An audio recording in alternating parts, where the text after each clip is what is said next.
साहेब, ठाकरे गटाला धक्क्यावर धक्के देणं सुरू आहे. सुरेश बनकरांचा तुम्ही प्रवेश करून घेतला. भारतीय जनता पार्टीचं संघटन पर्व सुरू आहे. मी आणि माननीय कार्याध्यक्ष रवी चव्हाणजी आम्ही संघटन पर्वाचा प्रवास करतोय. या प्रवासामध्ये अनेक कार्यकर्त्यांनी इच्छा व्यक्त केली की आम्हाला भारतीय जनता पार्टीमध्ये पक्षप्रवेश द्या. ठीक आहे. शेवटी पक्षामध्ये काम करण्याची इच्छा एखाद्या कार्यकर्त्याची असेल तर त्यांना पक्षप्रवेश दिला पाहिजे. कारण शेवटी प्रत्येकाची इच्छा आहे की समाजात काम केलं पाहिजे. केंद्र सरकार राज्य सरकारच्या योजना समाजामध्ये दिल्या पाहिजे. याकरता आमची पक्षीय भूमिका असतं की एखाद्या कार्यकर्त्याला पक्षात काम करायचं असेल तर मग त्यांना आम्ही संधी देत असतो. तर या ठिकाणी आज मोठ्या प्रमाणावर संभाजीनगरमध्ये पक्षप्रवेश झाले आहे. खरं तर महायुतीच्या पुढच्या काळामध्ये आम्हाला मजबूत महायुती, मजबूत सरकार आणि पुढच्या येणाऱ्या स्थानिक स्वराज्य संस्थांमध्ये सुद्धा आमची महायुती ही चांगल्या पद्धतीने काम करेल आणि महाराष्ट्रामध्ये महाविजय आम्हाला मिळेल. आमच्या संघटन पर्वामध्ये 1.5 कोटी आम्ही सदस्य संख्या असलेली भारतीय जनता पार्टी या ठिकाणी होण्याकरता घरोघरी जातो आहे. घर चलो अभियान करतो आहे. 16 तारखे आणि 19 तारखेला 2 दिवस आमचं घर चलो अभियान आहे आणि मला विश्वास आहे की 1,10,00,000 तर आता भाजपाचे आहेत. आणि मला याचा आनंद या गोष्टीचा आहे की ज्या ज्या ठिकाणी आम्ही जातो आहे, पाणठेल्यावर, रस्त्यावर, चहा टपरीमध्ये प्रत्येक व्यक्ती भाजपाचं सदस्यपद मागत आहे. मोदींच्या नेतृत्वामध्ये, देवेंद्रजींच्या नेतृत्वामध्ये महाराष्ट्रामध्ये प्रचंड जनतेमध्ये आशा अपेक्षा आहे की डबल इंजिन सरकार महाराष्ट्राला पुढे नेईल आणि या अपेक्षेने मोठ्या प्रमाणावर लोक भाजपाचे सदस्यता अभियान ग्रहण करत आहे. पुढच्या काळामध्ये प्रत्येक बूथवर 3 सक्रिय सदस्य ॲक्टिव्ह मेंबरशिप आम्ही करतो आहे. राज्यात 3 लाख ॲक्टिव्ह मेंबर होतील असा आमचा माननीय रवी चव्हाणजी आणि मी प्रयत्न करतो आहे. पण यामुळे ठाकरे गट रिकामा व्हायला लागला. खरं तर माननीय उद्धवजींनी हिंदू हृदय सम्राट बाळासाहेब ठाकरेजींच्या हिंदुत्वाचा विचार हा सोडून दिल्यामुळं आणि काँग्रेस सारख्या अविचारी पक्षाशी युती केल्यामुळं माननीय उद्धवजींना अनेक कार्यकर्ते सोडून चालले आहेत. खरं तर उद्धवजींनी आपल्या मूळ भूमिकेशी कॉम्प्रोमाइज करायला नको होती, ती झाली आहे. आणि म्हणून खालचा कार्यकर्ता हा हिंदुत्ववादी कार्यकर्ता आहे. तो हिंदुत्ववादी विचाराचा आहे. हिंदू हृदय सम्राट बाळासाहेब ठाकरे यांच्या विचाराचा आहे आणि त्यामुळे तो कार्यकर्ता आता उद्धवजीसोबत राहायला तयार आहे. रावसाहेब म्हणाले की ठाकरे गट आता व्हेंटिलेटरवर आहे. नाही, ठीक आहे, पण उद्धवजी सोबत आता सध्या, कारण जेव्हा उद्धवजी मुख्यमंत्री होते त्या काळात काही फार पक्ष सांभाळण्याचं काही फार काम झालं नाही आणि अविचारी काँग्रेससोबत त्यांनी युती केली. ही सगळी मंडळी जी आज परत आली ही विधानसभा निवडणुकीच्या तोंडावर परत केलेली आहे. त्यावेळेस त्यांना निवडणुका लढाईच्या होत्या, लढून झाल्या, आता परत आले. नाही, त्यांना आम्ही तेव्हाही सांगितलं होतं की महायुतीमध्ये सर्व प्रचार प्रसार केला पाहिजे. तेव्हाही आम्ही त्या ठिकाणी त्यांना कळवलं होतं. पण शेवटी आता विधानसभेची निवडणूक संपली आहे. आता काही तो काळ फार संघर्षाचा काळ नाही आहे. महायुती म्हणून आम्ही आता सर्वांनी एकमत केलं आहे की बाबा चांगल्या कार्यकर्त्याला पुन्हा पक्षामध्ये संधी दिली पाहिजे. शेवटी 40-40 वर्ष, 50-50 वर्ष पक्षामध्ये काम करतात. एखादी चूक त्यांना माफी केली पाहिजे. वाळू माफियांचा हैदोस सुरू आहे. त्या अंतर्गत वाळू धोरण बदलण्याची गरज आहे अशा पद्धतीची मागणी होते. अधिकाऱ्यांवर हल्ले होत आहेत. या महाराष्ट्रामध्ये अत्यंत चांगलं वाळू धोरण येत आहे. 18 तारखेला आमची अंतिम बैठक आहे. 18 तारखेला आम्ही वाळू धोरण अंतिम करतो आहे आणि सर्वसामान्य जनतेला स्वस्त वाळू मिळेल. वाळू माफियागिरी करताच येणार नाही आणि डिमांडवर सप्लाय पूर्ण होईल.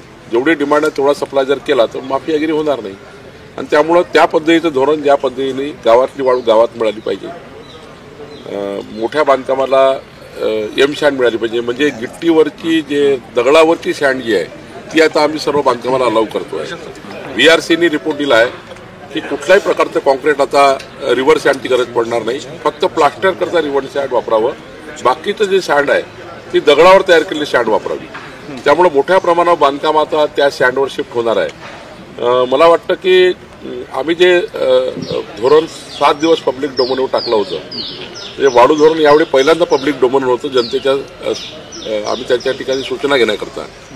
कालपर्यंत सूचना आल्या आहेत, 40-45 सूचना जनतेने दिल्या आहेत. आता पब्लिक डोमेनवर ज्या सूचना आल्या त्यावर आधारित वाढू धोरण तयार होणार आणि मला वाटतं आता यानंतर पुढच्या 2 वर्ष लागतील हे स्ट्रीमलाईन व्हायला. एका दिवसात नाही होणार, पण 2 वर्षानंतर या राज्यामध्ये वाळू माफिया दिसणार नाही, कारण वाळू जेवढी उपलब्ध असणार आहे ती माफियागिरी करायची गरज पडणार. सुरेश दसांच्या प्रकरणाचा प्रयत्न केला होता, दोघांनाही एकत्र आणण्याचा प्रयत्न केला होता, कितपत यश आले तुम्हाला? नाही, तुम्ही समजावूनच घेत नाही.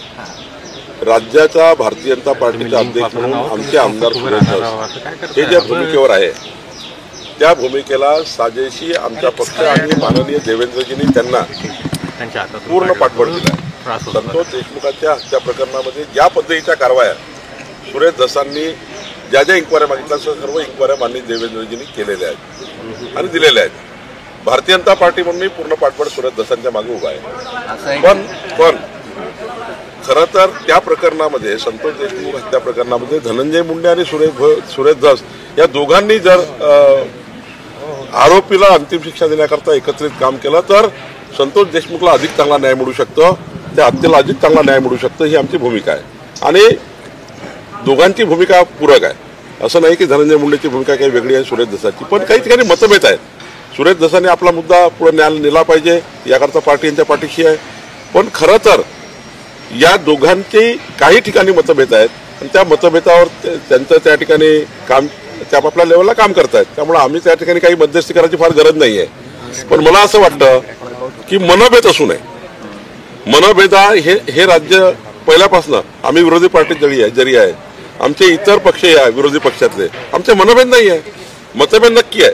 त्यामुळं मनभेद नसावे याकरता मी काही गोष्टी सांगितल्या आणि आपापल्या भूमिका ते पार पाडतील, आपापल्या भूमिकेवर ते कायम राहतील, ते बरोबर आहे. पण मनभेद नसावे, मतभेद असले वर्कआउट होतंय का? पण वर्कआउट होतंय हे सगळं? नाही, वर्कआउट काय, आम्ही एकदा भारतीय जनता पार्टीचा अध्यक्ष म्हणून मी त्यांना सुरेश धस माझ्याकडे जेवायला मी त्यांना बोललो, नंतर धनंजय मुंडे नाही बोलवलं. पण याच्यामध्ये काही असा पॉलिटिकल कॉम्प्रोमाइज करा, गळाभेट करा, हे करा ते करा असा काही इश्यू नव्हता. फक्त त्या ठिकाणी आपापल्या इश्यूवर काम करावं आणि त्या ठिकाणी राज्याचं बीडचं विकासाचंही त्या ठिकाणी काम करावं. बीडच्या विकासामध्ये कुठल्याही पद्धतीचा या सर्व बाबीमुळे फटका बसू नये. संतोष देशमुखाच्या हत्या प्रकरणाचे आरोपी हे जॉईंटली त्या ठिकाणी जर आपण मोहीम घेतली तर निश्चितपणे आरोपीला जी अपेक्षित शिक्षा ती होईल. भाजपने शांत राहायला सांगितलं सुरेश धसांना या प्रकरणात. कोणी सांगितलं असं तुम्हाला? असे सूर आहे, काही शांत नाही सांगितलंय कोणी. सुरेश धसांनी आपली भूमिका योग्यपणे पार पाडताय. सुरेश धस आपल्या भूमिकेवर फर्म आहे. कोणी सुरेश धसाला असं म्हटलं नाही तुम्ही शांत बसा वगैरे, असं कधीच झालं नाहीये. आणि सुरेश धस अत्यंत चांगले प्रभावी नेते आहे, योग्य पद्धतीने प्रकरण हाताळतात आहे. कोणतेही शांत बसा असा कुठला आदेश नाही आहे आणि कुठलाही आदेश देण्याचं काही कारणही नाही आहे. कारण सुरेश धस एक सरपंचाच्या हत्येच्या विरुद्ध जी लढाई लढत आहे ती प्रभावीपणे लढत आहे आणि मला विश्वास आहे की संतोष देशमुख प्रकरणात जे जे आरोपी आहेत त्याला सुरेश धस हे अंतिम फाशी देतपर्यंत लढत राहतील. त्याबद्दल कुणाची काही ना नाही आहे आणि कुणाचं काही प्रेशर नाही. टार्गेट महायुतीतलेच नेते आहेत ना. कुठलं टार्गेट आहे? आरोप करत आहे, पण धनंजय मुंडेंवरही त्यांचे भरपूर आरोप आहेत. नाही, ठीक आहे ना, ते आरोप प्रत्यारोप होत असतील, तपास यंत्रणा निर्णय करतील, पण त्यामध्ये असं काही कोणी त्याच्यावर प्रेशर आहे वगैरे काही नाही आहे. धसही आपली भूमिका योग्य पद्धतीने मांडतात आहे. माननीय धनंजय मुंडे बद्दल मी सांगितलं आहे कालात की अजितदादा एवढे प्रभावी आणि एवढे त्या ठिकाणी सक्षम आहे की त्यांना ज्याविषयी वाटेल की चूक आहे त्याविषयी निर्णय करतील. महानगरपालिकेच्या नाराज असण्याची चर्चा ते म्हणतात की मला मनाप्रमाणे काम करू दिले जात नाही, अशी त्यांनी भावना व्यक्त केली. भास्कर जाधवजी हे पहिल्यापासूनच कामाला प्राधान्य देणारे नेते आहेत. आता मला माहिती नाही त्यांनी का असं मला त्यांच्या भूमिका मला माहिती नाही, माझी काही त्या फार चर्चा झाली नाही आहे आणि तुम्ही सांगितलेलं काही मला त्यातलं माहिती नाही. पण भास्कर जाधव हे नेहमीच धडपड करणारे नेते आहेत आणि त्यांना जास्त काम केलेलं आवडतं. त्यांच्या पक्षात मला भूमिका माहिती काही सल्ला त्यांच्याशी नाही, मी काही असं बोललो नाही आणि मी काही आता सध्या असं बोलणार नाही. मी कसा सल्ला देईन? भास्कर जाधव सल्ला देण्याला मी काही एवढं नाही. असं आहे की आमच्या पक्षामध्ये कोणी जर आलं मी कधी भास्कर जाधवला असं म्हणणार नाही, कोणी करणार नाही, कारण त्यांचा निर्णय त्यांनी घ्यायचा असतो. पण आमच्या पक्षात जर कोणी आता म्हटलं संघटन पर्वामध्ये आम्ही येतोय तर आम्ही त्यांना घेतो, पण आम्ही काही भास्कर जाधवबद्दल चर्चा नाही, त्यांच्याशी बोललो नाही, त्यांना त्या ठिकाणी कुठला निर्णय घ्यायचा त्यांनी त्यांचा निर्णय घ्यायचा आहे. त्यामुळे मला असं वाटतं या प्रकरणात काही अडचण आहे. स्थानिक स्वराज्य संस्थांमध्ये महानगरपालिकेच्या निवडणुका भाजपा सोबळावर लढण्याची तयारी करते का, तसे संकेत आहेत का? कारण शिवसेनेला वाटतं की अशा पद्धतीची भाजपाची तयारी सुरू आहे. मी जाणीवपूर्वक सांगेल, भारतीय जनता पार्टी 100% महायुतीच्याच बाजूने आम्ही जातो आहे. पण काही ठिकाणी स्थानिक लेवलला ह्या निवडणुका असल्यामुळं स्थानिक युनिटचाही विचार करू. शिवसेनेचं स्थानिक युनिट आहे, राष्ट्रवादीचं स्थानिक युनिट आहे, भाजपाचं युनिट आहे. शेवटी निवडणुका यांना लढायच्या स्थानिक युनिटला. त्यामुळे काही निर्णय त्यांच्याही मताने ऐकावे लागतील. पण भाजपाचा मूळ मुद्दा आहे की आम्ही महायुतीमध्येच पुढे जाणार आहोत. Thank you sir. थँक्यू.